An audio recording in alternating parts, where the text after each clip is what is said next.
안녕하세요. 저는 40대 여자로 남편과 함께 중국집을 운영하고 있습니다. 제게는 서방님이 하나 있었는데 확고한 취향과 높은 눈 탓에 여자를 만나지 못하고 있다가 30대 후반의 나이에 결혼을 간신히 하셨죠. 서방님은 의사인 동서와 결혼을 하게 되었고 시어머니의 입은 아주 찢어질 정도였습니다. 여보, 어머니 완전 입이 귀에 걸리셨더라. 그렇게까지 의사 며느리가 좋으신가? 그런 것도 있지만 영학이가 늦은 나이에 결혼해서 그런 거겠지. 이때까지 눈 높아서 소개팅이며 맞선이며 만나는 여자들마다 죄다 퇴짜 놨잖아. 그런데 이렇게 좋은 며느리 구하려고 오랫동안 걸렸구나 하면서 엄마가 무척이나 기뻐하고 있더라. 어머님 서운한 게 우리랑 같이 여행 가기로 한 것도 죄다 취소하신 거 알아? 동서가 같이 식사 한번 하자고 하니까 그럼 취소해야지 하고 바로 날짜 조정하시더라고. 나는 어머님한테 그거 서운한 거 티도 못 내고 속만 끙끙 앓고 있다니까? 엄마도 일부러 그런 건 아닐 거야. 그리고 동생이 결혼 문제 때문에 많이 속 썩였었는데 이제라도 데리고 가줄 여자 나타나니까 고마운 거지. 그런 것 때문일 거니까 당신도 이 일로 너무 속상하지 말자. 우리는 우리대로 잘 살고 행복하면 되는 거잖아. 어머님이 앞으로 나는 찬밥 신세로 둘 것 같아서 고민이야. 이때까지는 나한테 첫째 며느리밖에 없다고 하신 분이었는데 나는 같은 식사 자리에 있어도 안중에도 없고 내가 좋아하는 반찬도 죄다 동서한테 주더라고. 그런 거 보면 나도 정말 잘해왔었는데 직업 때문에 이렇게까지 뒤집어지나 하고 속상해. 엄마가 원래 학벌 때문에 스트레스 많이 받는 사람이잖아. 나랑 유럽 여행 갔을 때도 같이 여행 갔던 분들이 나 대학 어디냐고 물어보니까 속여서 얘기하기도 했었고 그때 내가 엄마한테 화 많이 냈었지. 왜 그런 걸로 거짓말하냐고. 아, 어머님이 학벌 컴플렉스 있으시다고 했었지? 근데 어머님 시대에는 학교 다니기 쉽지 않았고 못 배운 게 당연한 시대였잖아. 어머님도 그런 문제로 너무 마음 담아 두지 않으시면 좋을 텐데 말이야. 엄마가 술 마실 때 학벌 얘기 항상 하면서 하는 레파토리가 당신이 딱 말하는 거랑 일치하기는 하네. 당시에는 식모살이 하면서 먹고 사는 것도 힘들던 시절이라고 하셨거든. 어떻게든 나름대로 살아남고 좋은 남편 만나고 우리 형제 키워낸 거가 엄마 보람이라고 하시니까 나도 마음이 많이 짠하긴 하다. 그리고 당신도 엄마가 차별하는 것 때문에 스트레스 많이 받을 것 같은데 내가 잘 얘기해 볼게. 당신만 믿을게. 나 어머님한테 정말 잘하는 며느리인 거 알잖아. 당신이나 나나 어머님한테 앞으로 더 잘할 각오하고 있자. 조만간 어머니 생신인데 그때도 신경 써서 선물 준비하자고. 오케이? 알았어. 당신도 참 극성이다. 누가 보면 엄마 딸인 줄 알겠네. 동서, 조만간 어머니 생신인데 선물이라든가 상차림이라든가 생각해 놓은 건 있을까? 동서랑 같이 결정하고 얘기해 보고 싶네. 그리고 가족 행사도 처음이니까 잘 상의해서 치러보면 좋을 것 같아. 어려운 거 있으면 나한테 얼마든지 물어보고 분위기는 내가 알려줄게. 이걸 어쩌죠? 형님, 제가 정말 죄송한데 그때는 바쁠 것 같아서요. 그때가 언젠 줄 알고 바쁘다는 거야? 어머님 생신이 언제인데? 제가 분명히 알았었는데 요즘 환자도 늘고 논문 준비하느라 너무 바쁘네요. 정신이 없어서 그런 거니까 이해해 주시면 안 될까요? 어머님 이미 나이도 많으시고 앞으로 살다 가실 날도 그렇게 많지 않으신 상황이잖아. 그런데 동서가 이렇게 빠지고 가족 행사에도 얼굴 안 비치면 많이 서운하실 것 같아. 물론 나도 마찬가지고. 저야 참석하고 싶은 마음 굴뚝이죠. 그런데 여건이 안 따라주는 걸 어떡하겠어요. 환자들 돌봐야 되고 병원 일이 너무 바빠서 정말 시간을 낼 수가 없어서 그래요, 형님. 죄송한 일이지만 형님께서 상 차리는 것부터 저 대신 어머님 챙겨드리는 것까지 해주시면 안 될까요? 나중에 제가 보답할게요. 아무리 바빠도 그렇지. 얼굴 한번 비치는 게 어렵다는 이야기야? 네. 제가 정말로 시간을 아무리 내려고 해도 답이 없는 상황이에요. 저 정말 다음에는 꼭꼭 참여할 테니까 그때로 기회를 미룰 수 있게 해주시면 안 될까요? 아무리 제가 어머님 좋아한다지만 없는 시간을 만들 수는 없는 거니까요. 제발요, 형님. 어머님, 제가 들은 이야기인데 이게 진짜인지 가짜인지 궁금해서요. 동서가 병원 일 때문에 어머님 생신 때 참여를 못한다고 하면서 저한테 그냥 돈만 붙이겠다고 하더라고요. 어머님도 이 문제에 허락하셨다고 그러던데 사실인가 해서요. 당연히 사실이지. 걔가 거짓말할 성격이니? 의사는 원래 정확한 사람이어야 되는 거다. 그런 사람이 너한테 전달하는 과정에서 보나마나 네가 나한테 물을 게 뻔한데 그런 걸로 거짓말하겠냐는 얘기다. 그래도 제가 동서한테 얘기해주고 싶은 것들도 많고 살림이며 상차림이며 알려줘야 할 것들 한둘이 아니거든요. 어머님께서만 괜찮다고 하시면 그냥 동서 어떻게든 시간 내게 하고 싶은데 괜찮을까요? 환자 살리는 일하는 애 괜히 건들고 심기 불편하게 하는 거 아니다. 걔 컨디션에 따라서 사람 목숨 하나가 왔다 갔다 할 수가 있는 문제인데 내 생일이 대수니? 솔직하게 물어보자. 너는 걔 기강을 잡고 싶은 거니? 내 생일을 제대로 챙겨주고 싶은 거니? 어머님, 무슨 말씀을 그렇게 하실까요? 저는 어머님한테 정말로 좋은 마음에 이러는 거예요. 동서가 앞으로 저희 식구로서 자연스럽게 융화되려면 당연히 이런 행사에도 자주 얼굴 비춰야죠. 아무리 의사라고 해도 자꾸 싸고 도시면 버릇 나빠질 수가 있거든요. 네가 생각하는 거를 너보다 곡절은 나이 많은 내가 모를 것 같니? 내가 너 하는 양을 가만히 지켜보니까 이 집안의 어른인 것처럼 네가 행세하고 싶어 하는 것 같구나. 내가 제대로 이해한 거 맞니? 저는 가족들이 다 같이 어울려서 노는 거를 좋아하고 가족끼리 서로 돕는 것도 화목한 방향인 것 같아서 그래요. 어머님께서 저를 어떻게 보시는지 모르겠지만 저 그동안 어머님한테 많이 노력했어요. 손주도 안겨드렸고요. 혼전 임신으로 더 잘 나갈 수 있는 우리 아들한테 네가 족쇄를 채운 거라는 생각은 안 되니? 당시에야 뭐 결혼도 하고 중국집 같이 도울 마누라 생긴 거니까 우리 애한테도 잘 된 거겠다 생각했다. 그런데 생각을 하면 할수록 속이 쓰리더구나. 둘째보다 첫째가 훨씬 더 인물도 좋고 말도 잘하고 직업적으로도 꿀릴 거 없는 애잖니. 그러면은 너 같은 것보다 훨씬 더 좋은 애 만날 수도 있었을 텐데 하필이면 사고를 쳐서 일이 이렇게 된 거 아니냐. 어머님 말씀 들으니까 제가 갑자기 너무 서운하네요. 저요, 어머님이 아프다고 하면 그 먼 길 달려와서 어머님 병간호하던 사람이에요. 어머님이 갑자기 한라봉 드시고 싶다고 해서 제가 친구한테 부탁해서 공수한 적도 있었고요. 그런데 단지 돈 좀 잘 벌고 의사인 둘째 며느리 생겼다고 저 서운하게 하시는 건가요? 네가 나한테 잘해줬다고 하지만 솔직하게 말해서 잘해준 거 하나도 없다. 애시당초 나는 네가 잘한다고 노력을 할 때마다 그게 거슬렸던 사람이야. 우리 아들들이 잘 나가고 성공하려면 좋은 마누라를 만나야 되는 건데 너는 그게 안 되는 사람이잖니. 둘째가 곧 회사 퇴직하게 되면 사업도 할 수 있을 거고 그때 둘째 며느리가 자금도 보태준다고 하더구나.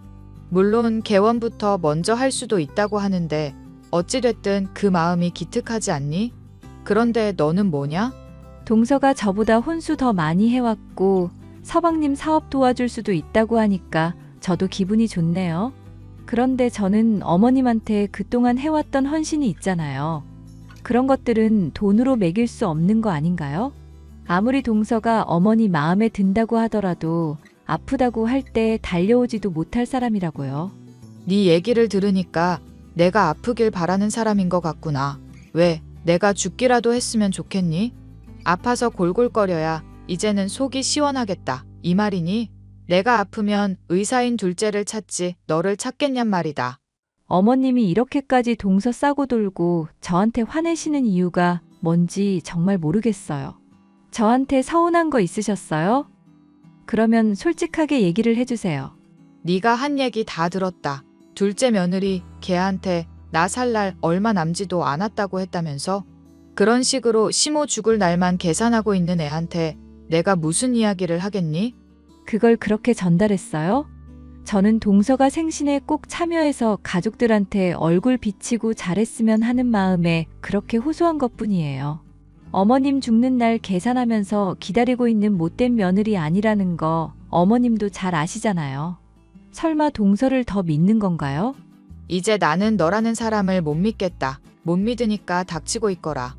오랜 세월 동안 어머님에게 잘 대해왔기 때문에 저를 인정해주고 있다고 생각한 시모였는데 둘째 며느리로서 의사 동서가 들어오게 되자 그동안 쌓아왔던 것들이 제대로 박살나버리고 말았죠. 동서 정말 황당하다. 어머님한테 얘기 전한 거 다 들었어. 내가 어머님 죽을 날짜만 계산하고 있다는 식으로 이야기를 전해놨더라고. 무슨 생각으로 그렇게 한 거야? 저는 형님께서 그렇게 말씀하신 걸로 이해를 해서 그대로 전한 것뿐인데요. 실제로도 그런 말 하신 거 맞잖아요. 저는 거짓말한 거 아니고요. 사람이 맥락이라는 걸 따지면서 이야기를 해야 되는 법이야. 나는 동서가 가족 모임이며 어머님 생신이며 참여했으면 하는 좋은 마음에 얘기를 했던 것뿐인데 그 부분은 홀랑 다 날려버리고 어머님 죽을 날 얼마 안 남았다는 식으로 내가 말했다고 이야기를 전한 거잖아. 그러니까 실제로 그런 말씀을 하신 거 맞잖아요. 저는 어머님한테 100% 사실만을 전달했을 뿐이에요. 의사가 사람 앞뒤 맥락 자르고 그렇게 전달해도 되는 거야? 앞뒤 맥락도 나름대로 전달드렸어요. 어머님께서 제대로 알아들으셨고 저도 제대로 전달했고요. 형님이 말실수한 걸 가지고 왜 자꾸 절 꼬투리 잡는지 모르시겠네요. 그래, 내가 말실수를 했다고 치자. 근데 내가 말실수를 한 걸 고지고대로 일러바치는 건 잘한 일이야? 어머님한테 내가 말실수한 거를 일러바친 격이잖아. 가족끼리는 뭐든지 알아야 된다고 생각했고 그 중에 가장 우더른이라고 할 수 있는 어머니한테 전달드려야 된다고 생각했어요. 뭐? 그럼 내가 동서가 말실수한 일 있거나 행동 잘못한 거 있으면 어머님이며 가족들한테 죄다 떠벌리고 다녀도 된다는 뜻이야? 네. 저는 딱히 잘못 저지를 일은 없고 구린 것도 없거든요. 저는 늘 떳떳한 사람이거든요. 말하는 게 마치 나는 구린 게 있고 떳떳하지 않은 사람이라는 것처럼 저격하는 것 같다? 그렇게 생각하신다면 그렇다고 치죠. 그렇다고 쳐? 동서 지금 장난해? 가족들이 동서 의사하고 오냐오냐 해주고 인정해주니까 뭐라도 되는 것 같아? 여기도 사회고 서열이라는 게 있는 집단이야. 기본적인 건 지켜야 하지 않을까? 형님이 그렇게까지 말씀하신다면 저도 솔직하게 얘기해 드릴게요. 저 어머님한테 못 간다고 분명히 허락 맡았다고 전달드렸잖아요. 어머님께서 허락한 일을 형님이 자꾸 물고 늘어지는 건 서열을 존중하는 행동일까요? 뭐? 동서 지금 그걸 말이라고 하는 거야? 내가 언제 어머님이 하시는 말 무시하고 동서 오라고 했던 거야? 동서도 왔으면 좋겠다 싶어서 간곡하게 설득했던 거잖아. 저는 분명히 이유를 말씀드렸고 안 된다고 설명도 드렸어요. 그런데도 계속 얘기를 꺼낸다는 건 저를 압박하려는 태도로밖에 느껴지지가 않았거든요. 그리고 계급 얘기를 하시니까 하는 얘기인데 솔직히 의사랑 중국집 사장이랑은 너무 차이가 나지 않을까요? 지금 진심으로 하는 소리야? 동서 지금 그 말 내뱉은 거 책임질 수 있어? 형님께서 먼저 윗사람을 공경하라는 그런 말씀을 하시니까 얘기 꺼내는 거예요. 이거는 정말 형님 기분 나쁘게 하려는 얘기가 아니라 제가 진심으로 충고를 드리고 싶어서 하는 말이고요. 세상에는 계급이라는 게 형님 말씀처럼 정해져 있어요. 그런데 단순히 그게 나이가 많다고 정해지는 건 아니라는 거죠. 그 점만 앞으로도 명심해 주시면 좋겠네요.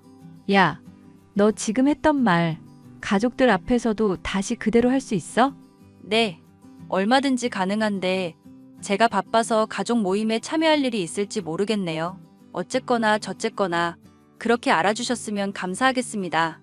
형님이 참여하는 가족 모임이면 제가 자주 못 보게 될 것 같으니까 혹시나 앞으로 제 얼굴 못 보더라도 오해하지는 마시고요. 내가 오늘 당신한테 겪은 일 이야기하면 정말 안 믿을 거야. 서방님이랑 결혼한다고 할 때는 마냥 좋은 인상이라고 생각했었는데 애가 완전 대바라지네? 갑자기 그게 무슨 소리야? 재수 씨랑 싸웠어? 왜 아니겠어. 내가 어머니 생신 때 꼭 오라고 하면서 설득한다고 어머님 살 날 얼마 남지 않은 거라고 얘기를 했었더니 그거를 와전되게 전한 거 있지? 그래서 어머님도 지금 나 완전 이상한 년으로 오해하고 있으시잖아. 그래서 내가 정말 황당하고 기가 막혀서 말이 안 나올 지경이야. 재수 씨가 그럴 사람으로 보이지는 않던데. 조금 더 얘기해보지 그래? 뭔가 오해가 있었던 걸지도 모르잖아. 나 속 터지게 당신까지도 그럴 거야? 나 정말 스트레스 받는다고. 알겠어, 알겠다고. 일단 진정 좀 하자. 대체 뭐 때문에 그렇게까지 화가 나는데? 오늘 장사하는데도 영 집중도 못하고 있고. 윗사람 공경을 하라고 했더니 어처구니 없게 뭐라고 얘기하는지 알아? 나보고 계급이라는 게 있으니까 중국집 사장은 닥치고 있으라잖아. 나이가 많다고 정해지는 게 계급과 서열이 아니라면서 나보고 알아서 쭈그러져 있으라고 하는데 내가 그걸 참으라는 얘기야? 당신은 열도 안 받아? 내가 재수 씨한테 한번 얘기해 볼게. 그럴 사람으로 보이진 않던데 뭔가 오해가 있었겠다 싶어서 그래. 물론 당신이 거짓말할 사람이 아니라는 건 잘 알지만 원래 말이라는 게 전하고 전하다 보면 와전이 되기 마련이잖아. 세상에, 속이 터져서 정말. 이 집안에는 내 말을 고지고대로 받아들이고 믿는 사람이 왜 아무도 없는 거야? 아무도 제 말을 믿어주지 않는 상황이 되자 억울하고 미칠 것 같던 저였습니다. 동서는 작정하고 저를 묻으려고 한 것인지 몰라도 제가 없는 자리에서 가족들에게 이 말 저 말을 퍼뜨리기 시작했고, 그 과정에서 저는 성급하고 화를 잘 내는 것도 모자라 가족들을 몰래 흉보는 사람까지 되어 있었죠. 어머님, 잠시 시간 괜찮으시면 저랑 대화 좀 가능하실까요? 술 많이는 안 드셨죠? 내가 술을 많이 마셨다고 해도 정신은 말짱하다. 그러니까 걱정하지 말고 얘기해보거라. 우리 첫째 며느리가 무슨 걱정이 있을까? 내가 너 아끼는 건 알고 있지? 그렇게 말씀해 주시니까 너무 감사해요, 어머님. 저도 어머님밖에 이런 문제로 얘기할 사람이 없을 것 같아서 그러는 거예요. 그러니까 빙빙 돌리지 말고 편하게 얘기해봐. 오늘 술도 취해서 기분도 좋은데 얼마든지 들어주마. 남는 게 시간이란다. 동서가 사실 저를 좀 안 좋게 얘기하는 거 아닌가 그런 걱정이 돼서요. 또 그 얘기냐? 그만하거라. 제가 얘기하는 거 들어주셔야죠, 어머님. 저 첫째 며느리고 어머님 이때까지 보필해 오면서 한 번도 실망시켜드린 적 없었잖아요. 적당히 하거라. 내가 너 이런 말 할 때마다 눈빛만 봐도 아주 징글징글하다. 어떻게 애가 틈만 나면 사람을 모략하니? 마음씨를 곱게 써야 세상살이가 편한 법이야. 내가 너한테 이렇게 좋게 대해주고 과거에 저지른 잘못도 용서해주는데 또 이런 식으로 중상모략이며 권모술수로 사람을 피폐하게 만들 셈이냐? 응? 어머님, 그러니까 제 얘기 좀 들어달라는 거예요. 동서 믿을 만한 사람 아니에요. 가족들한테 뭐라고 얘기하는지는 정말 모르겠지만 저한테 하는 것들 제가 언젠가는 녹음해 오든지 확실한 증거를 찾아오든지 할게요. 그러니까 저 좀 믿어달라는 얘기예요. 너 또 이렇게 지긋지긋한 이야기 할 거 알면서도 왜 이쁜 첫째 며느리 하면서 좋은 말 해줬던 건지 아니?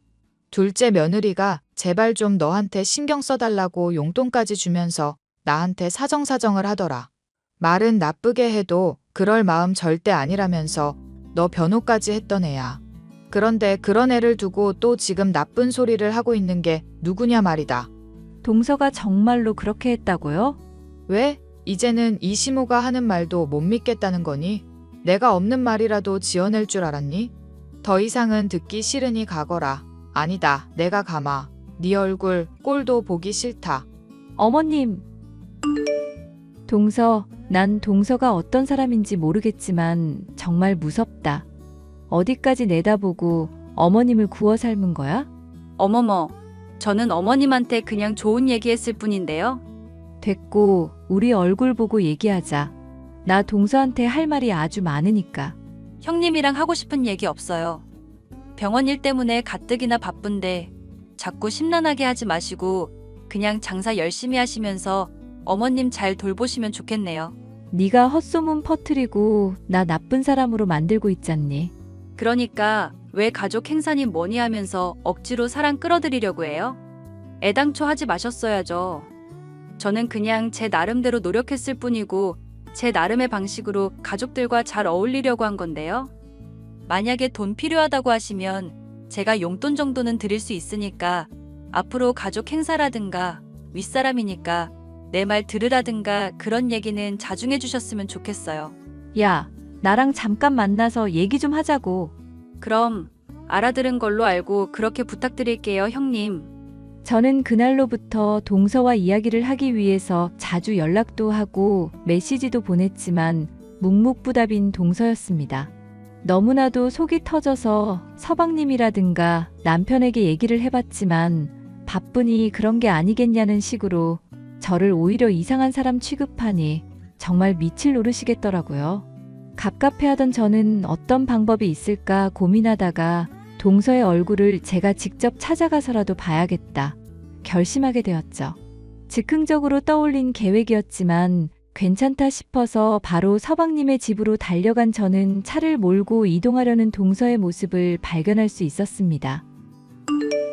동서, 잠깐 나랑 얘기 좀 해. 내가 말하는데 대답 피하고 나 일방적으로 이상한 사람 만드니까 정말 미칠 노릇이라고. 형님, 적당히 하셔야죠.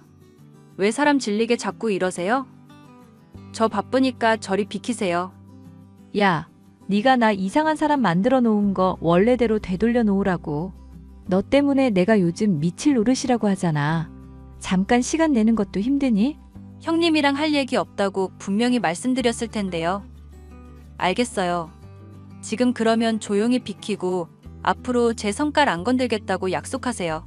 그러면 제가 앞으로 형님 스트레스 안 받게 알아서 이미지 관리 잘해드릴 테니까. 마지막 기회니까 좋게 말할 때 받아들이는 게 좋을 거예요. 너 정말 사람 열받게 하는 데는 재주가 있구나? 말은 언제부터 그렇게 싸가지 없이 하기 시작했니? 의사면 사람 무시하고 인생 그따위로 살아도 되는 거니? 너 같은 게 사람 살리는 의사라는 게 정말 신기하다. 네, 형님. 무슨 뜻인지 잘 들었어요. 앞으로도 우리 잘 티격태격해보자고요. 갈 때까지 가보자는 얘기입니다. 그럼 시동 걸게요. 야, 어딜 가? 거기서라고. 뭐래, 등신 같은 년이.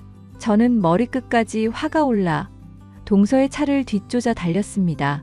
깔깔거리며 차를 몰고 가는 동서의 모습을 보니 포기하고 싶은 마음 대신 어떻게든 망신을 주든 혼쭐을 내줘야겠다 생각을 하게 되었죠. 저는 곧장 지나가던 택시를 잡아서 동서의 뒤를 밟았죠. 그런데 놀랍게도 동서가 향한 곳은 병원이 아닌 오피스텔과 모텔이 밀집되어 있는 곳이었습니다. 배가 불뚝 나와 있던 남자가 동서를 마중 나오는가 싶더니 둘이서 팔짱을 끼고 그 길로 모텔로 바로 들어가는 모습에 경악하고 말았죠. 물론 경악과는 별개로 동서의 사진을 확실한 증거로 찍어 남겨두었고요. 이 충격적인 증거를 폭로하기 위해 그날 밤 가족 모임에 참여했습니다. 그런데 어머님은 갑자기 저를 보더니 따기부터 후려갈기시더라고요. 야, 돈도 못 버는 년이 의사 며느리한테 요리를 시켜? 갑자기 무슨 말씀인지 모르겠네요. 요리 한번 시켰다고 따기부터 날리는 게 무슨 경우인지도 모르겠고요. 아무리 어머님이 술에 취하셨다고 해도 이건 나중에 저한테 사과하실 일이 아닐까요? 너야말로 둘째 며느리한테 가서 무릎 꿇고 싹싹 빌 거라. 오늘 걔가 병원 출근하려는데 찾아가서 위험하게 만들었다며.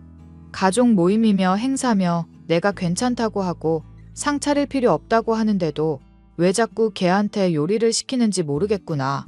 의사라면 손 놀리는 게 생명인데 그런 애한테 요리를 하라고 하는 게 제정신이니?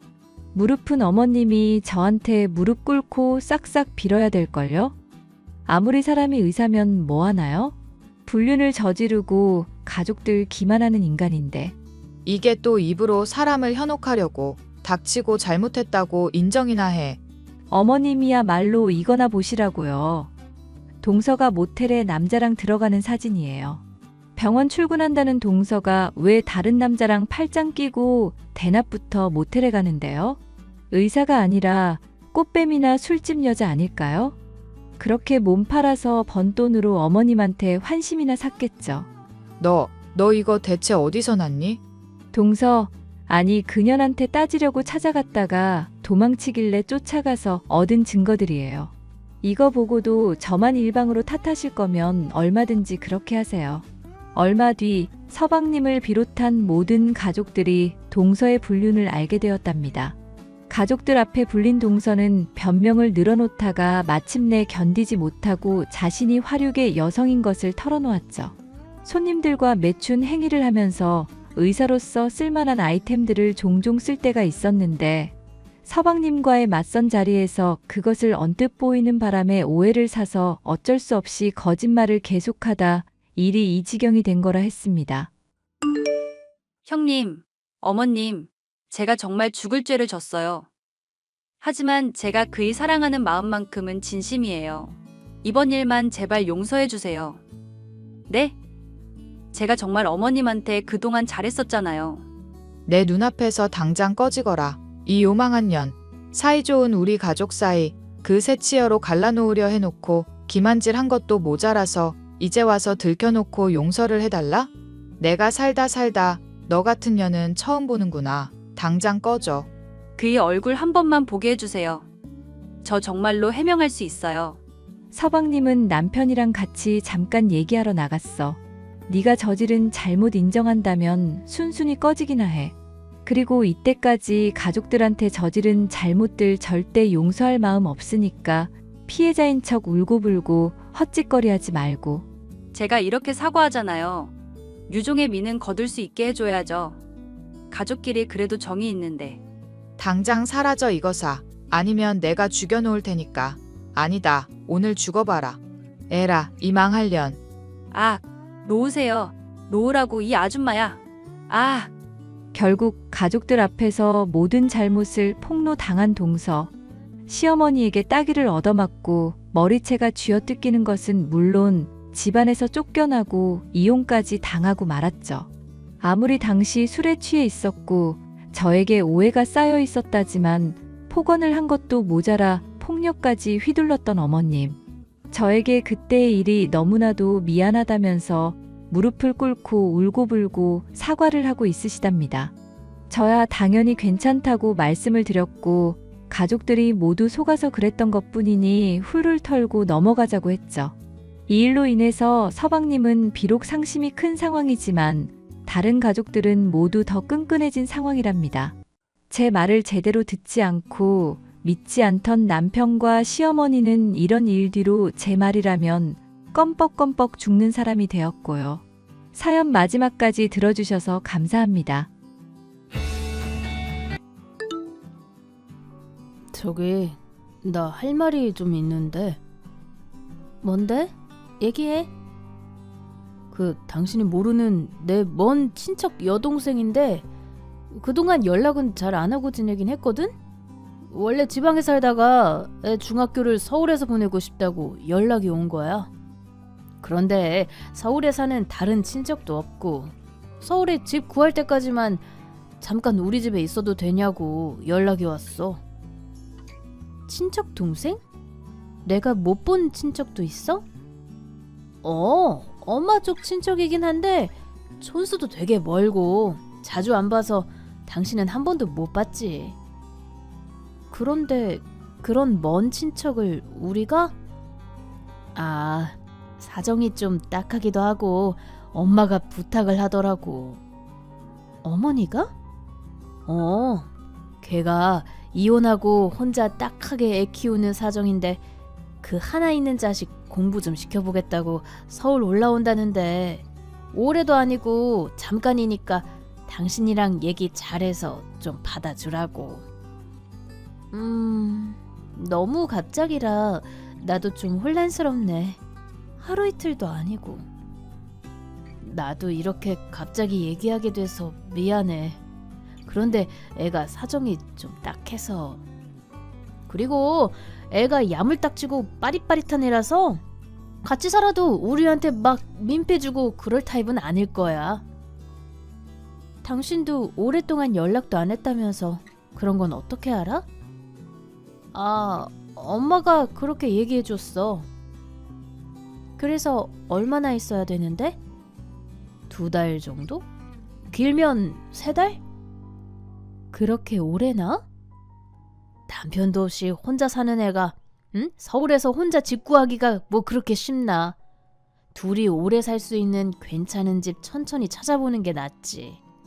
그리고 그 동생 딸이 우리 장군이랑 나이 차이도 많이 안 나서 같이 있으면 누나 생긴 것 같고 좋을 거야. 사정이 안 되긴 했는데 좀 불편할 것 같아서 내가 당신 안 불편하게 더 잘할게. 이해 좀 해줘. 어머니까지 그렇게 맡아달라고 연락하셨다는데 내가 뭐 거절을 할 수가 있나? 그럼 허락하는 거다? 고마워. 당신은 안 불편할 것 같아? 너무 이상할 정도로 좋아하는 거 아니야? 좋아하긴. 마음이 안 좋았는데 당신한테 이렇게 허락받으니까 한시름 놔서 그렇지. 걱정이 되긴 하네. 아무튼 알았어. 그럼 최대 3달이다. 정말 최대 길어도 3달? 약속해. 알았다니까. 내가 다 잘 말해놓을게. 안녕하세요. 네, 안녕하세요. 반가워요. 얘가 소희인가 봐요? 네, 소희야. 안녕하세요, 아줌마. 그래, 만나서 반가워. 우리 장군이랑 잘 지내렴? 불편한 거 있으면 아줌마한테 다 얘기하고. 집이 되게 넓네요. 저희가 쓸 방은 어디예요? 이쪽이에요. 원래 게스트룸이라 침대는 있고 옷은 여기에 두시면 돼요. 화장실은 이쪽 쓰시면 되고요. 이 방은 둘이 지내기에는 좀 좁네. 답답해도 잠깐 참고 살아야지 뭐. 저희 아침부터 아무것도 못 먹고 차 타고 와서 너무 배고픈데 먹을 것 좀 없어요? 출출하세요? 잠깐만요. 금방 식사 차려줄게요.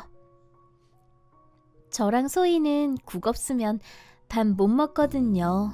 좀 부탁드려요. 네? 네. 마침 아침에 미역국 끓여놓은 거 있어서 다행이네요. 미역국 별로이긴 한데 어쩔 수 없죠. 그거라도 주세요. 언니는 좋겠어요. 일 안 해도 오빠가 돈 잘 버니까 이렇게 좋은 집에서도 살고 애도 좋은 학교 다닌다면서요? 남편한테 고맙기는 하죠. 에이, 사람 사는 거 다 똑같아요. 저라고 뭐 특별한 거 없어요. 언니같이 무탈하게 잘 사는 사람은 저같이 박복한 년의 팔자를 이해 못해요. 언니는 항상 감사해야 하면서 살아야 돼요. 저도 그러려고 노력 중이에요. 반찬이 좀 짜네요. 저랑 소희는 좀 싱겁게 먹는 편이라. 앞으로 반찬할 때 신경 좀 쓸게요.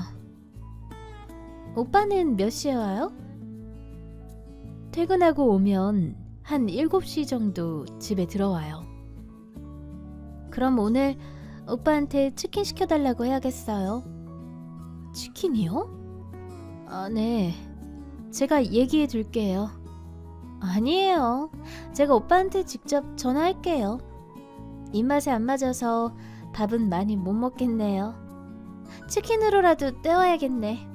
소희야, 억지로 먹지 마. 미안해, 소희야. 다음부터는 아줌마가 반찬 더 맛있게 해줄게. 오빠, 오늘 잠실인가? 그쪽에 방 보러 가기로 했는데 같이 가주면 안 돼? 오늘? 3시에 부동산이랑 약속 잡아놨어. 방 보고 우리 소희랑 셋이 저녁 맛있는 것도 먹고 오자. 정은씨, 제가 같이 가줄게요. 오빠는 일 가니까. 오빠, 안 돼? 오빠랑 가고 싶단 말이야. 그래. 회사에 연락 좀 해볼게. 정은씨, 저 오늘 별일 없어서 같이 갈 수 있는데 회사 출근하는 오빠한테 굳이. 그런 건 남자가 같이 가줘야 중개인이 우습게 안 본다고요. 오빠가 가서 내 남편이라고 해주면 되겠다. 그치? 요즘은 중개인들도 입소문 타는 직업이라 이상한 거 소개시켜주고 그러는데 많이 없어요. 굳이 오빠를 남편이라고 할 것까지는 없을 것 같은데요. 그거 좀 같이 가서 봐주는 게 어려운 것도 아니잖아? 오빠? 같이 가줄 거지? 나 다리도 아파서 전철 타기 싫어. 차로 데려다 주라. 응? 그리고 소희가 며칠 전부터 파스타랑 피자 먹고 싶다고 그랬어. 저녁에 우리 그거 먹자? 그럼 그럴까? 장군이랑 나는 집에서 저녁 먹어? 네, 오늘은 우리 셋이 오붓하게 외식 좀 할게요. 오붓하게요? 말이 뭐 그렇다는 거지. 아무튼 오늘은 정은이랑 소희랑 방 보고 저녁 먹고 들어올 테니까 당신은 장군이랑 알아서 좀 먹어. 알았지? 알았어. 여보, 정은씨 우리 집에 온 지 한 달이나 넘었는데 아직 집 구하는데 전혀 진척이 없는 거야? 서울에서 방 구하는 게 뭐 그렇게 쉽나? 분수에 맞게 찾아야지. 좋은 데만 골라서 가려고 하니까 못 찾는 거지. 돈도 모아놓은 거 별로 없다면서. 아, 뭐 알아서 하겠지. 저러다가 계속 우리 집에 있는다고 하는 거 아니야? 남도 아닌데 그럴 수도 있지 뭐. 뭐? 처음에 했던 얘기랑 너무 다르잖아. 그리고 정은 씨랑 같이 사는 거 솔직히 많이 불편한데 참고 있는 거야. 당신도 참. 여자애가 남편 없이 자식 하나 데리고 사는데 불쌍하지도 않아? 속 좁게 왜 그래? 속 좁은 게 아니라 정은 씨 행동이 좀 너무 심해. 내 화장품 좋아 보인다고 맨날 내 화장대에 앉아서 아침 저녁으로 바르지를 않나. 내 옷을 물어보지도 않고 자기 옷처럼 막 꺼내 입지를 않나. 이 집에 와서 청소 한 번을 도와주겠다고 거둔 적이 있나. 그렇다고 생활비 한 푼을 내기를 하나. 내가 한 음식 입맛에 안 맞는다면서도 냉장고를 얼마나 뒤져서 잘 찾아 먹는지 하루 종일 내가 음식하다가 시간이 다 간다니까? 먹는 걸로 왜 그래? 사촌 오빠고 당신 편하니까 그러는 거지. 그럼 정훈이랑 소희가 불편해서 쩔쩔 매기라도 하면 좋겠어? 그게 아니라 정도가 너무 심하다니까. 내가 눈치 주는 건 아니지만 너무 눈치를 안 보고 사는 것도 문제 아닌가? 소희한테는 이것저것 다 챙겨주면서 우리 장군이한테는 또 얼마나 쌀쌀맞게 구는지 몰라.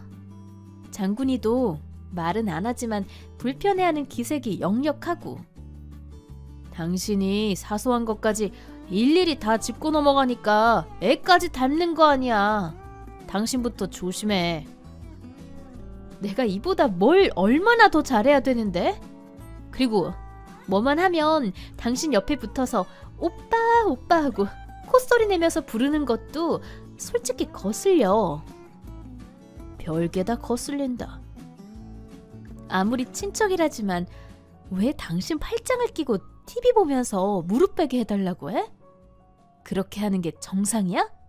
당신은 왜 가만히 있는 건데? 애가 형제도 없고 일찍부터 부모님 사랑도 못 받고 자라서 그래.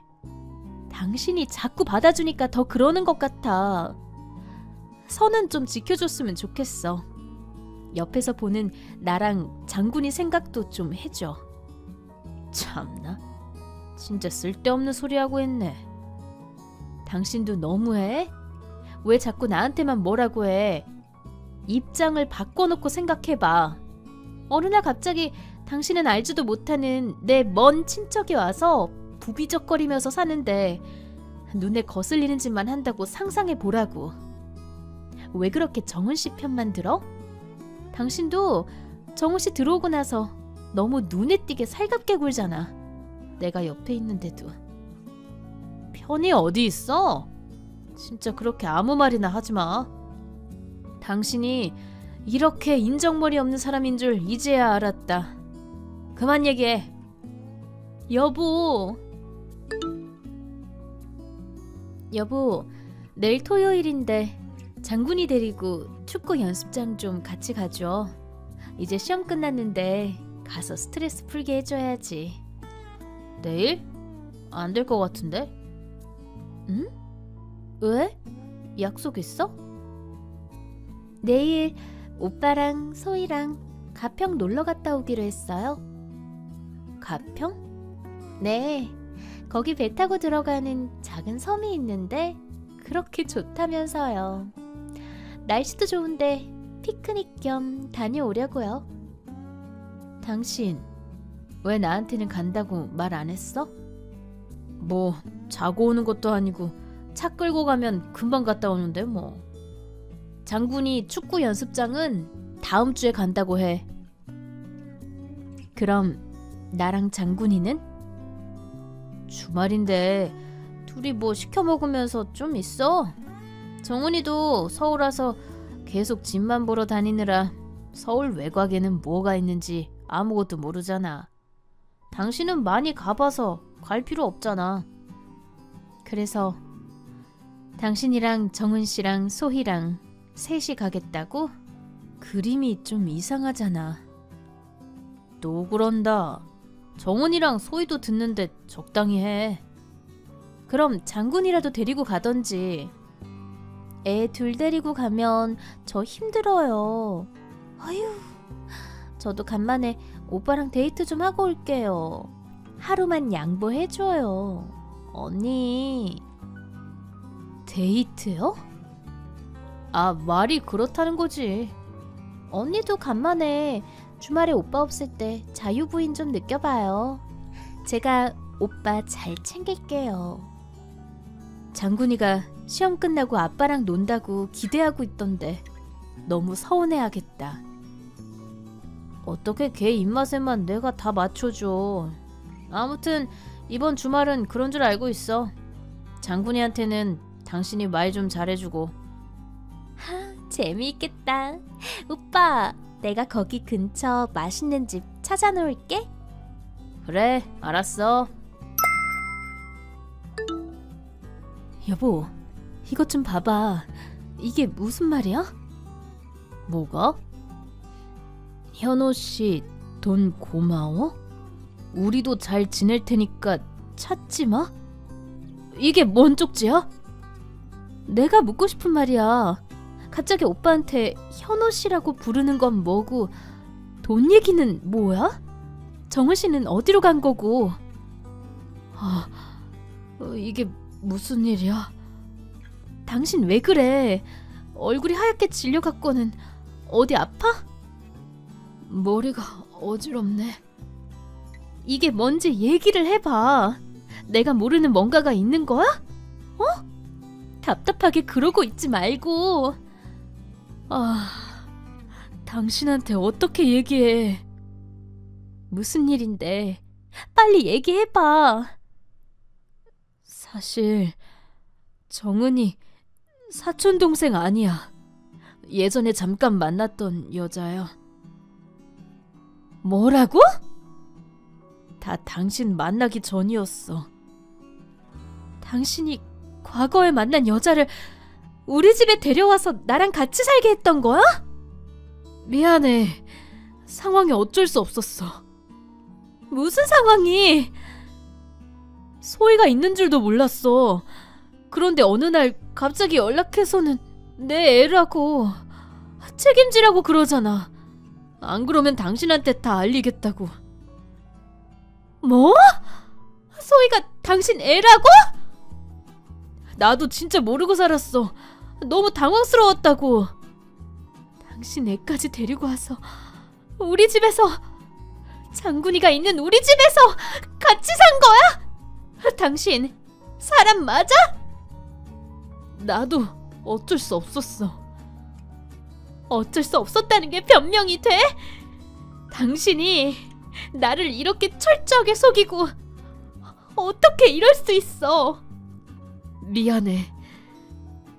그럼 돈 얘기는 뭐야? 그게 정은이가 돈만 좀 대주면 이 집에서 아무 말 안 하고 조용히 있다 나가겠다고 그랬어. 애도 나 없이 저렇게 키워준 게 고맙기도 했고.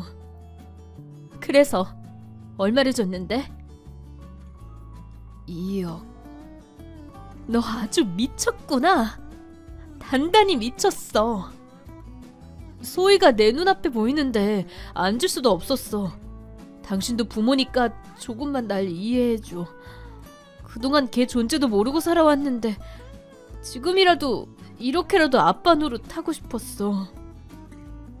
그게 내 앞에서 할 소리야? 당신이 당연히 화낼 건 알지만 나 좀 이해해줘. 밖에 나가서 지나가는 사람 100명, 아니 1000명, 수십만 명을 붙잡고 물어봐.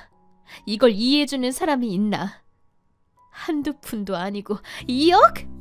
나는 우리 세 식구 잘 살아보겠다고 이것저것 아끼고 쪼개가면서 살림하고 있었는데 그렇게 큰 돈을 그 여자한테 턱 줬다니.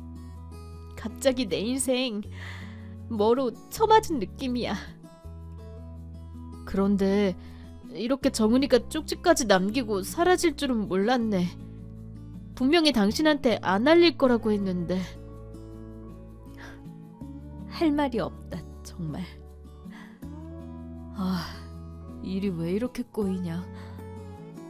일이 꼬인 게 아니라 당신이 다 이렇게 만든 거야.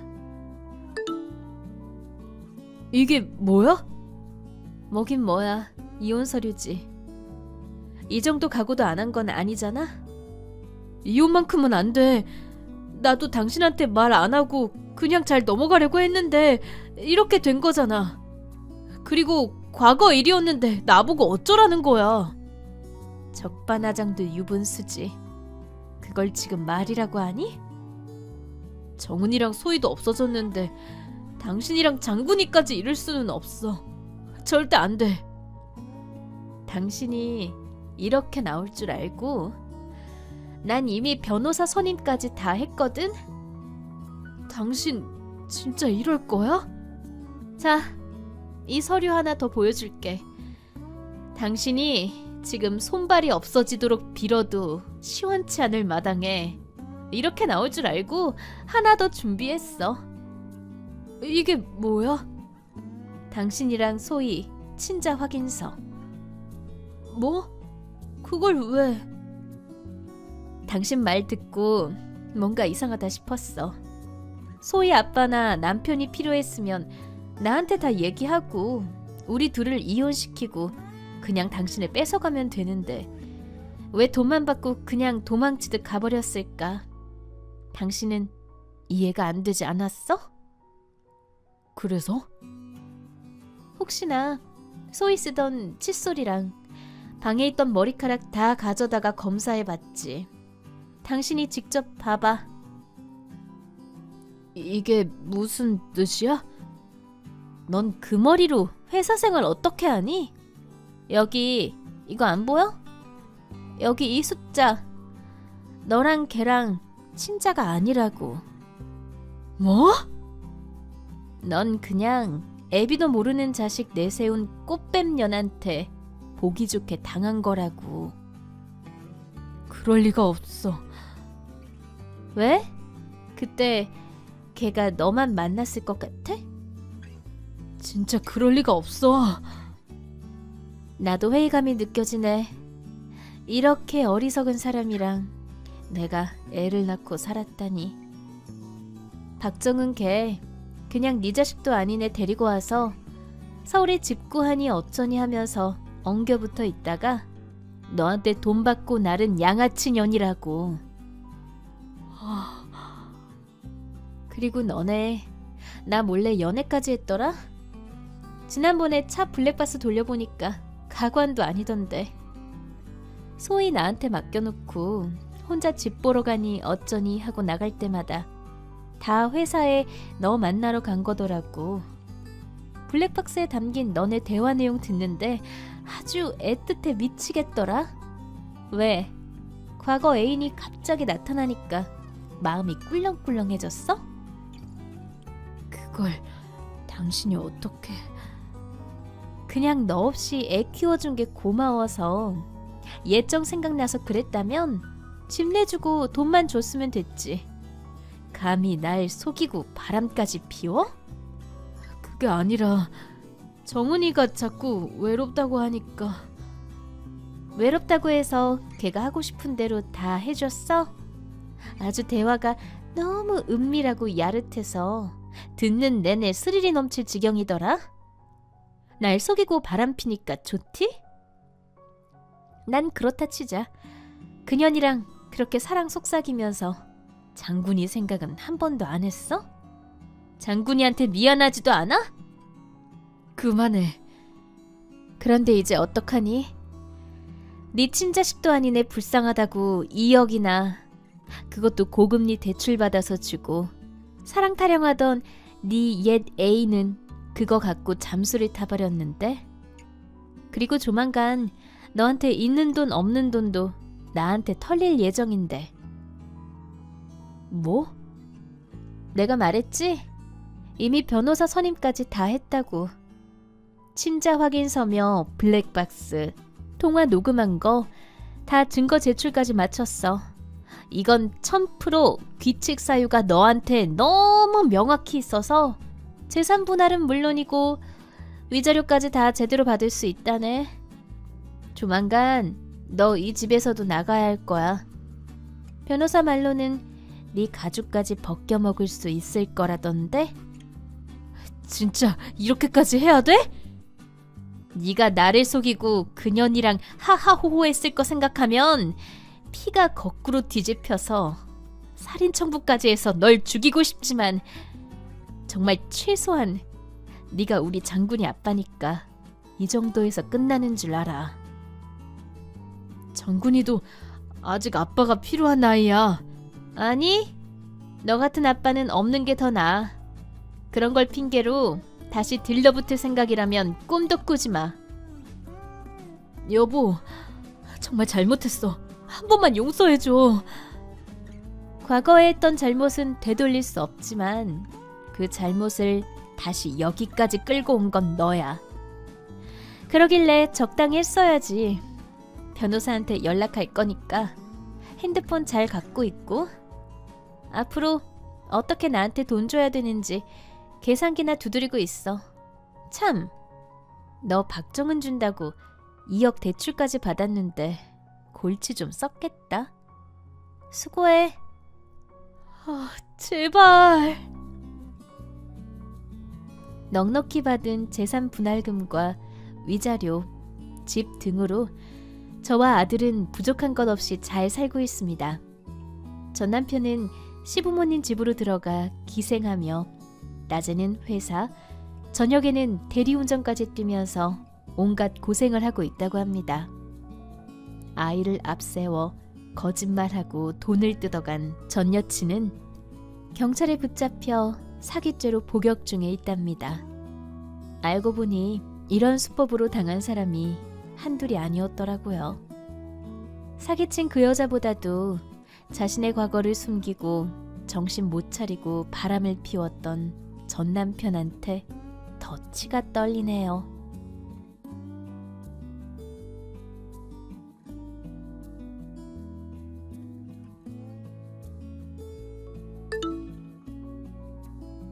우리가 농사 짓던 땅이 수용이 된다네. 근데 그 금액이 얼마인 줄 아냐? 나와봤자 뭐 얼마나 되겠어? 얼만데? 놀라지 말고 들어라. 세금 다 떼고도 무려 17억이란다.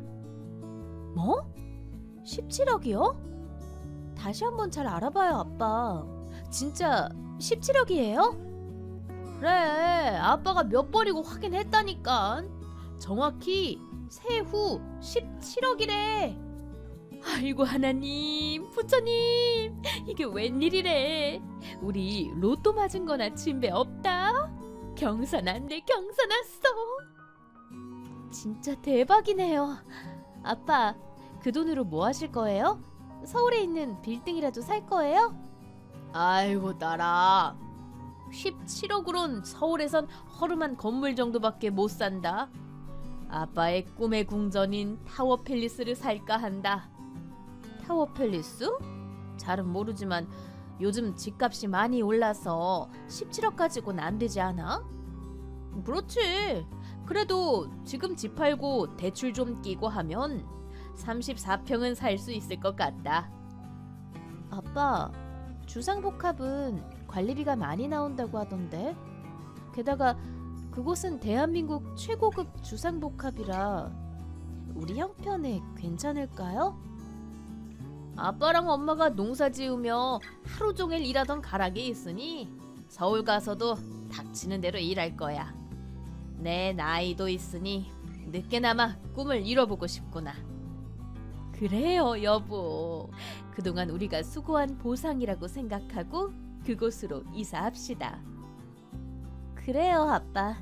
제가 네이버 부동산에 매물 올라오면 한번 열심히 볼게요. 그래, 뼈 빠지게 고생했더니 이렇게 좋은 날도 오는구나. 맨날 로또만 사면 꽝 됐었는데 이게 로또지 뭐냐. 신이시여, 감사합니다. 6개월 후. 안녕하세요, 경희씨. 아까 타워팰리스 앞마당에서 뵀던 손정훈입니다. 강아지 산책은 잘하고 들어가셨나요? 네네. 우리 삐삐 산책 다 마치고 집에 들어왔어요. 정훈씨는 운동은 다 끝나셨나요? 네. 저도 운동 마치고 지금 막 들어왔어요.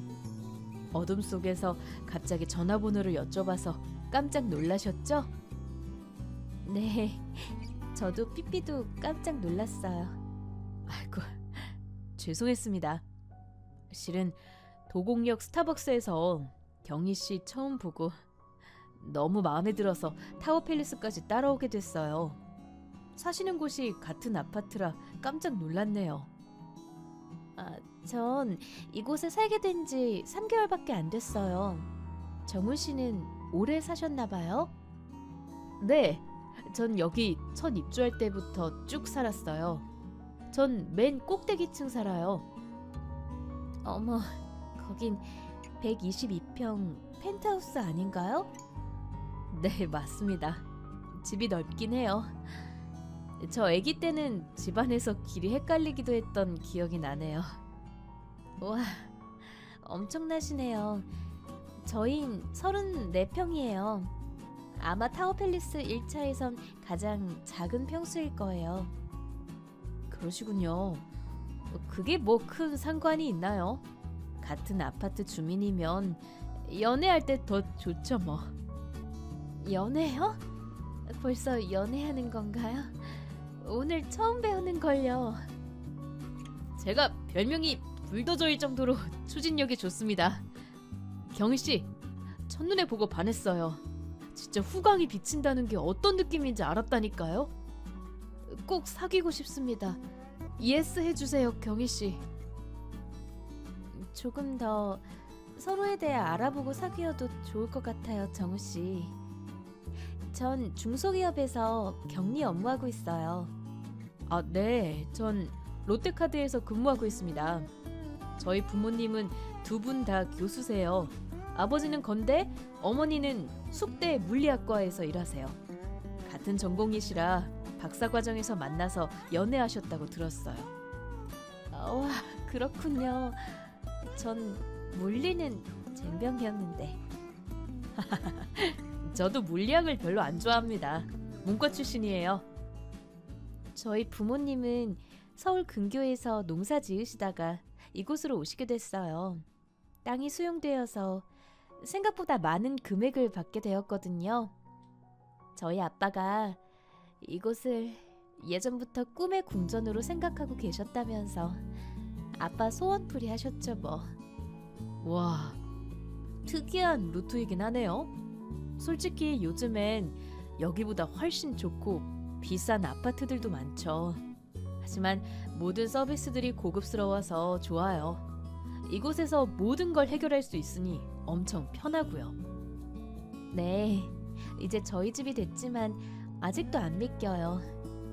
으리으리한 로비만 봐도 진짜 궁전에 온 것 같다니깐요. 경희 씨의 그 큰 눈으로 휘둥그레 둘러보는 상상을 하니 너무 귀엽네요. 우리 언제 또 만날까요? 건물 내 피트니스에서 시간 정해서 같이 운동해도 좋을 것 같아요. 네, 그래요. 이번 주 주말에 시간 될 것 같아요. 야호! 감사합니다. 그럼 오늘부터 1일 할게요. 네, 알겠어요, 정우 씨. 추진력 좋으시네요. 6개월 후. 저 결혼할 여자 생겼어요. 엄마, 아버지. 집에 한번 데려와도 될까요? 뭐? 그동안 연애하고 있었던 거예요? 엄마한테 그런 말 안 했잖아. 어떤 여자인데 꽁꽁 비밀로 숨겨둔 거냐? 저 우리랑 같은 아파트 사는 사람이에요. 작은 회사에서 격리 업무하고 있고 나이는 저랑 동갑이고요. 격리? 작은 회사? 대기업도 아니고 중소기업다녀? 타워팰리스 몇 평 사는 앤데? 여기 34평에 살아요, 엄마. 평수가 뭐가 중요한가요? 사람이 중요하지. 외모는 정말 참하고 예뻐요. 천사같이 생겼다니까요. 성격도 착하고요. 평수가 뭐가 중요하냐니. 우린 여기서 제일 비싼 곳이야. 80억이 넘는다고. 근데 뭐? 34평? 벌써 마음에 안 든다, 야. 부모님은 뭐 하시는 집안이냐? 부모님은 농사 지으셨다가 땅이 수용돼서 그 금액으로 타워팰리스를 사신 거래요. 지금 아버님은 다른 동네 아파트 경비하시고 어머님은 학교 급식실에서 일하신다네요. 뭐? 농사? 경비, 식당 일까지? 아이고, 야. 여보, 제가 미쳐도 단단히 미쳤나봐요. 엄마 아빠 얼굴에 먹칠을 해도 유분수지. 아예 똥칠을 해라, 똥칠을. 웬만한 여자면 반대 안 하려 했는데 가정 환경이 너무 마음에 안 든다. 엄마 말대로 우리는 사회적 지위가 있고 체면이 있는 사람들이야. 대대로 명문가였고 재력가 집안이었다. 네 사촌들 봐라. 다들 검사, 변호사, 사업가로 잘 나가고 결혼도 끼리끼리 수준에 맞는 사람이랑 하지 않니? 결혼은 다시 생각해봐라. 아버지, 딱 한 번만 만나보시면 생각이 달라지실 거예요. 경희 부모님은 평소에 봉사활동도 다니실 만큼 품성이 좋으신 분들이에요. 경희랑 경희 부모님을 딱 한 번만 만나주세요. 예, 너 옛날에 대학 동기랑 결혼한다 어쩐다 했다가 내가 반대해서 헤어진 거 기억하지? 걔도 아빠가 청소부고 엄마가 파출부 한다고 했었나? 집은 의정부였군 말이야. 아이고, 택도 없어 손정훈. 이 결혼은 안 돼. 걘 하필 왜 타워팰리스에 산다니. 지네 수준에 맞는 동네에 살든가. 짜증나 정말. 엄마 아빠 시간 충분히 드릴 테니 천천히 다시 한 번만 생각해 보세요.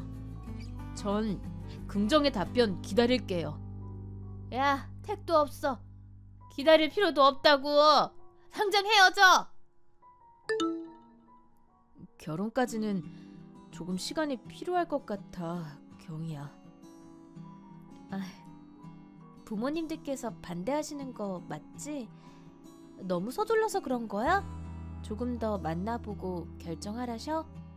아니, 그런 이유가 아니고 여튼 설득할 시간이 필요하긴 해. 그럼 어떤 것 때문에? 혹시 우리 집 형편? 부모님이랑 내 직업? 우리가 타워팰리스 34평에 산다는 것 때문에? 뭐 그런 것들이지. 하지만 설득할 자신 있어. 조금만 기다려줘, 경희야. 그래. 자기랑 만난 지 6개월밖에 안 됐는데 충분히 기다릴 수 있어. 하지만 기다린다고 우리 집의 조건들이 크게 변하진 않을 텐데 또 반대하시진 않을까? 너와 너희 부모님까지 다 같이 만나면 마음이 달라지실지도 몰라. 인물도 좋으시고 성품도 좋으신 분들이잖아. 우리 부모님들 다 좋으신 분들이지만 괜히 상처받으실까봐 너무 걱정된다. 만일 상견례하게 되면 내가 최대한 분위기 좋게 해볼게. 걱정 마요. 그래요. 자기 추진력만 믿을게. 그나저나 나 수영하러 갈 건데 자기도 갈래? 내가 운동 다 좋아하는데 유독 수영은 싫어해. 물을 무서워해. 자기가 무서워하는 것도 있어? 왜 물을 무서워하기까지 해? 내가 어렸을 때 가족여행 갔다가 설악산 계곡에 빠져 죽을 뻔한 기억이 있거든. 그때 어떤 아저씨가 날 건져주고 인공호흡까지 해서 날 살려주셨대. 어머, 그래서 물을 싫어하는구나. 거의 죽을 뻔했네. 아휴, 듣기만 해도 소름 끼친다. 우리 가족들은 그 이후로 계곡이나 바다, 강은 얼씬도 안 해. 아주 멀찍이서 바라만 보고 절대 안 들어가. 그러겠다. 자기가 트라우마 생길 만도 하네. 나 손정훈이 엄마 되는 사람이에요. 정훈이한테 연락처 받아서 톡 보내요. 어머, 안녕하세요 어머님. 아까 로비에서 갑자기 뵈어서 인사도 제대로 못 드렸습니다. 그것 때문에 연락했어요. 난 정훈이에게 분명히 반대 의사를 밝혔는데 아가씨한테는 아직 전달이 안 됐나 보죠? 어머님, 혹시 무엇 때문에 반대하시는 건가요?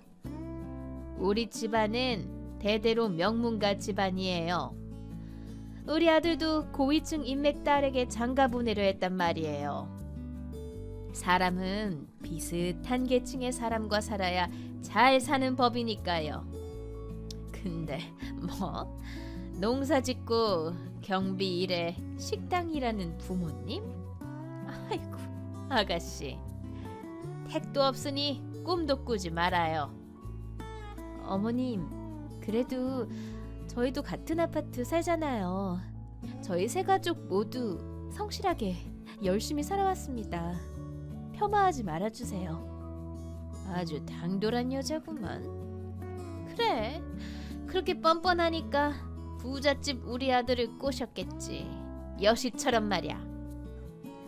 타워팰리스 34평이래봤자 한 20억 하나? 왜 이렇게 작은 평수를 만들었나 몰라. 수준 떨어지게. 우리는 이것 말고도 다른 부동산까지 하면 몇백억 자산가 집안이에요. 아가씨 내랑은 급이 다르다고요. 긴 말하면 피차 힘드니까 우리 아들에게서 떨어져 줘요. 정훈이가 마음이 약해서 먼저 아가씨를 내치지 못할 거예요. 어머님, 다시 한번 생각해 주세요. 정훈아, 너 요즘 밥도 잘 안 먹고 말도 안 한다며? 엄마가 그러더라. 단식 투쟁이라도 하는 게냐? 엄마 아빠가 경위를 반대하시니 아무 의욕이 없네요. 대체 어떻게 하면 엄마 아버지 마음을 돌려놓을 수 있을까요? 심지어 경희에게 엄마가 따로 연락해서 상처 주는 말씀 많이 하셨다는데 어떻게 그러실 수 있죠? 결혼은 중요한 거잖니. 네가 살아온 배경과 너무 차이나는 사람과 결혼하면 너가 힘들어질 수도 있어서 그래. 경인의 집안이 찢어지게 가난한 것도 아닌데 대체 왜들 그러시는지 이해가 안 가요. 전 지금까지 부모님 두 분 다 존경하며 살아왔어요. 그런데 돈이 우리보다 적다는 이유만으로 그 집안 전체를 멸시하는 걸 보고는 솔직히 엄마 아버지에 대한 정이 떨어졌어요. 더 이상 존경하지 않아요. 정훈아, 그럼 나랑 엄마가 그쪽 집 부모님을 한번 보면 어떻겠니? 부모를 보면 자식을 알 수 있는 거야. 부모 대 부모끼리 대화를 나눠보고 어떤 사람인지 판단을 해보마. 정말요, 아빠? 진심으로 감사드려요. 제가 얼른 날짜 잡아볼게요. 그래, 어른들끼리만 만날 수 있게 일정 잡아라. 네, 알겠어요, 아빠. 고맙습니다. 아빠, 저 결혼하고픈 사람이 있는데요. 그쪽 부모님이 엄마 아빠를 한번 뵙고 싶어 하시네요. 아, 부모님들끼리만 한번 보자고? 벌써 상견례라도 하는 건가? 근데 어떤 사람이니? 그 남자 말이야, 우리한테 한마디도 안 했었잖아. 아, 우리 아파트 맨 위층 펜트하우스에 사는 사람이에요. 롯데카드에서 일하고 있어요. 펜트하우스? 거기는 거의 90억쯤 하지 않니? 엄청 잘 사는 집안인가 보구나. 아무래도 그렇죠. 엄마 아버지 두 분 다 교수이시고 집안 대대로 명문가 집안이라네요. 그렇구나. 잘 됐네. 그런 집안에 며느리로 들어가면 네가 편하지 뭐. 저 근데 그 부모님들이 저를 못마땅하게 생각하세요. 결혼은 당연히 반대 중이시고요. 왜? 엄마 아빠 직업 때문에? 하긴 우리랑 너무 차이나는 집안이긴 하구나. 네, 저도 뭐 중소기업 경리이고 타워팰리스 122평이랑 34평은 급이 다르다고 하시면서 특히 남자친구 어머니가 반대가 심하시네요. 경이야, 아빠 엄마는 후회 없을 만큼 성실하게 열심히 살아왔고 넌 우리의 너무 소중한 보물 같은 외동딸이다. 널 귀하게 여기지 않는 그런 집안에 시집 보내기 싫다. 돈이 다가 아니야. 혹시 돈 보고 그 남자랑 결혼하려는 거면 나도 절대 반대다. 아니에요, 아빠. 워낙 나한테 잘해줘요. 공주 대접받고 연애하고 있어요. 사람도 착하고 성실하고요. 그 사람이랑 결혼하고 싶은데 참 조건이 뭔지 발목 잡네요. 그 아버지가 엄마 아빠를 꼭 한번 뵙고 싶다는데 아빠 만나 주시겠어요? 우리 딸이 그렇게 간곡하게 부탁하면 엄마랑 아빠가 당연히 나가야지. 일정 알려주면 나갈게. 아빠 정말 고마워요. 부모님들끼리 한번 만나보고 엄마 아빠가 정반대하시면 헤어질게요. 그래, 알았다. 부모님들끼리의 만남 후